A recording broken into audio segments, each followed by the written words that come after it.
அனைவருக்கும் வணக்கம். சுப மாரிமுத்து, திருப்பூர்ல இருந்து. உங்களுக்கு ஒரு எளிமையான பரிகாரம் உங்களுக்கு சொல்ல போறேன். இப்போ ஒரு வீட்டில் நிறைய பேர் நம்ம கிட்ட கேட்குறாங்க, திருஷ்டிகள் அதிகமா இருக்குதுங்க, இதுக்கு ஏதாவது உங்களுக்கு தெரிஞ்ச பரிகாரங்கள் ஏதாவது சொல்லுங்க.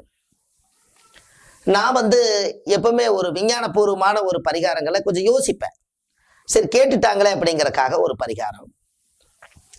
உங்களுடைய வீட்டில் எதுக்கால வீட்டுக்காருடைய பார்வை நம்ம மேல படுது.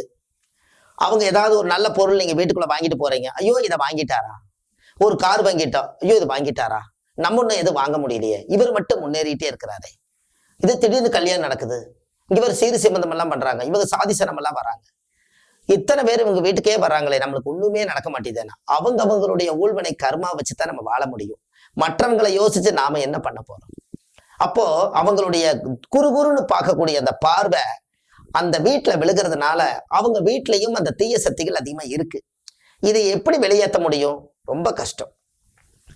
அதாவது கல்லடி பட்டாலும் படலாம், மனுஷனோட கண்ணடி படக்கூடாதுன்னு சொல்லுவாங்க. அந்த காலத்துல எல்லாத்துக்கும் ஒரு பழமொழி வச்சிருக்காங்க பாருங்க. கல்லடி பட்டாலும் அது காயமா இருந்தாலும் குணப்படுத்திடலாம், ஆனா கண்ணடி பட்டா அந்த பொருளே உடஞ்சிருமா. அவ்வளவு பெரிய பவர் மனிதருக்கு மட்டும் அந்த சக்தி உண்டு. வான சாஸ்திரத்துல நட்சத்திரங்கள் பல்லாயிரம் கோடி மைலுக்கு மேல இருக்கக்கூடிய நட்சத்திரம். இங்கிருந்து நீங்க மட்ட மாடியில மலாக்கா படுத்தீங்கன்னா 10,000 கோடி மைலுக்கு மேல இருக்கக்கூடிய நட்சத்திரம் மின்றது இந்த கண்ணு பாக்குது. அப்ப இந்த கண்ணுக்கு எவ்வளவு பெரிய தூரத்தினுடைய பார்வை இருக்குன்னு பாரு. அதனால இது உண்மையான கண் திருஷ்டி இருக்கிறவங்க, உங்களுக்கு உண்மையாலுமே வீட்டுல என்ன பண்றதுன்னே தெரியல, இந்த திருஷ்டி என்னால போக்கடிக்கவே முடியலைங்க, நானும் வேல்ல போய் சூலாயுதம் எல்லாம் எலுமிச்சம்பழத்துல குத்தி பார்த்துட்டேன், ஒன்னும் நடக்கலைங்கன்னா ரைட்டு, என்ன பண்ணலாம்? சிவப்பு கொய்யாப்பழம் கிடைக்குதான்னு பாருங்க.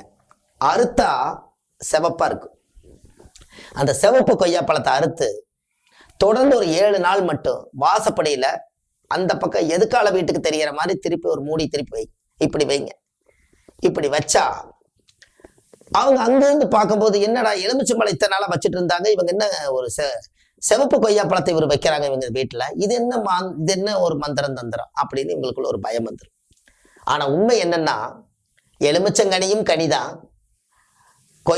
கொய்யாவும் ஒரு கனிதான். ஒரு எலுமிச்சம்பழத்தை அறுத்து ஒரு குங்குமம், ஏதோ அது குங்குமம்னு ஒரு பேர் சூட்டி அந்த குங்குமத்தை ஒரு ரெட் ஆக்கி நம்ம அதை வச்சு இதோடவே திருஷ்டி போயிரு நாம நினைக்கிறோம். ஆனா இயற்கையாகவே சிவப்பு கொய்யா பழத்துக்கு குங்குமம் ஏற்கனவே அதுல இருக்கு. அதுக்கு பேரே சிவப்பு கொய்யா, என்னைக்கும் அழியாதது கொய்யா.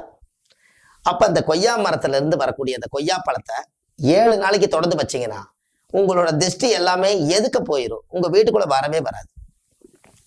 உங்களுக்கு அவங்க விடுற திருஷ்டிக அந்த காலத்துல சாபஞ்சத்தையும் கொடுக்கறது, இந்த மாதிரி விஷயங்களுக்கெல்லாம் இந்த வாசப்படியில தான் ஒரு பெரிய ஒரு சக்தி இருக்கு. உங்களுக்கு ஒண்ணு தெரியுமா? இந்த வாசக்கால் வைக்கிறாங்க பாருங்க, அது ஒரே மரத்துல அந்த வாசக்கால் அமைஞ்சிருச்சுன்னா அந்த வீட்டுல இருக்கக்கூடிய வாஸ்து குற்றமே நீங்கிருமா. இந்த கதவு 2 ஒன்னா இருக்கும், இந்த ஜாயிண்ட் 2 பக்கம் பண்றது வேற மரமா இருக்கும். அப்படி இல்லாம ஒரே மரத்துல 4 சதுரம் பண்ணி அந்த வீட்டுக்குள்ள வச்சுட்டு அது எல்லை தாண்டி வராதான். அந்த மரத்தோட மூலிகை சக்தி அப்படி. அதனால அந்த நிலவுக்கெல்லாம் மஞ்சள் தேய்ச்சு பொட்டு சந்திரம் எல்லாம் வச்சு சாமி கும்பிட்டு அந்த இடத்துல சிவப்பு கொய்யா பழத்தை நீங்க இப்படி வச்சீங்கன்னா உங்களுடைய வாழ்க்கை எப்படி இருக்குன்னு பாருங்க. அன்னையிலிருந்து வீட்டுக்குள்ள ஒரு தீய சக்திகள் எதுவுமே வராது. நீங்க நிம்மதியா தூங்குவீங்க, உங்களுக்கு தூக்கம் நல்லா வரும் முதல்ல. ஏன்னா எதிர் வீட்டுல இருந்து வரக்கூடிய திருஷ்டி தான் நம்மளை போட்டு தாக்குது. அப்ப இதுல இருந்து வெளியில வரணும் அல்லவா? அதுக்கு ஒரே பரிகாரம், ஏதாவது ஒண்ணு சொன்னா அந்த காரியம் நடக்க மாட்டேதுங்க, வாய் விட்டு சொல்லிட்ட ஏமாந்து அந்த காரியம் நின்னே கிடக்குதுங்கிறாங்க. சிவப்பு கொய்யா பழத்தை அறுத்து வச்சுட்டு நீங்க அந்த போற காரியத்துக்கு போங்க, அந்த காரியம் சிறப்பா நடக்கும். இப்படி எல்லாம் எளிய பரிகாரங்கள் உங்களுக்கு நிறைய இந்த பதிவுல இருக்குது. நீங்க அப்படியே பார்த்துக்கிட்டே வாங்க, ஒன்னொன்னு உங்களால முடிஞ்ச அளவுக்கு செஞ்சுக்கிட்டே வாங்க. உங்களுடைய வாழ்க்கையில நீங்க வெற்றியை நோக்கி போய்கிட்டே இருப்பீங்க. இப்ப நான் சொல்லக்கூடிய அத்தனை பரிகாரங்களுக்குமே பைசா கிடையாது, எதுக்குமே பைசா இல்லை. நீங்க செலவு பண்ணி பைசா சம்பாரிச்சு செய்யணுங்கிறது இல்லை. நீங்க கடிச்சு தின்னா கொய்யாப்பழம் வயிற்றுல நம்புது, அதே கொய்யாவை அறுத்து வச்சா வீடு நிறைய நம்மளுக்கு திருஷ்டி போகுது. இது 2 தான் வித்தியாசம். அப்போ இனிமேல் நம்ம கொய்யாப்பழத்தை வாரத்துல 1 நாளாவது சிவப்பு கொய்யாப்பழத்தை அறுத்து வைக்கலாம் இல்லைங்களா? இதெல்லாம் அந்த காலத்துல முன்னோர்கள் இதை செய்து வச்சிருக்காங்க. அது ஏன் வெள்ளை கொய்யாக்காய் இல்லாம சிவப்பு கொய்யாக்காய்? அந்த காலத்துல சிவப்பு கிடைக்கல.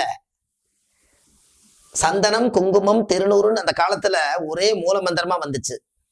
இன்னைக்கு திருநூறு, சந்தன, குங்குமங்கிறது இல்லாத காலத்துல, குங்குமம்ங்கிறது ஒன்ன கண்டுபிடிக்காத காலத்துல சிவப்பு கொய்யா பழத்தை அறுத்து வச்சு அன்னைக்கு சிவப்பா மாத்திருக்காங்க. என்னமோ கால ஓட்டத்துல அது என்னமோ மாற்றம் ஆயிருச்சு. இன்னைக்கு திருப்பி அதே திரும்பி அதே கனி இன்னைக்கு வீட்டுல வைக்கிறாங்க. நான் நிறைய பதிவுல சொல்லியிருக்கேன். கண்டிப்பா இந்த பரிகாரத்தை வீட்டுல செய்துட்டு வாங்க. வீட்டுல இருக்கிறத எடுத்து அறுத்து வெளியில வச்சா அன்னையோட பிரச்சனை தீருது. வாழ்க்கையில் நீங்க நல்லா இருப்பீங்க. அடுத்த பதிவில் உங்களை சந்திக்கிறேன். சுப மாரிமுத்து. நன்றி, வணக்கம்.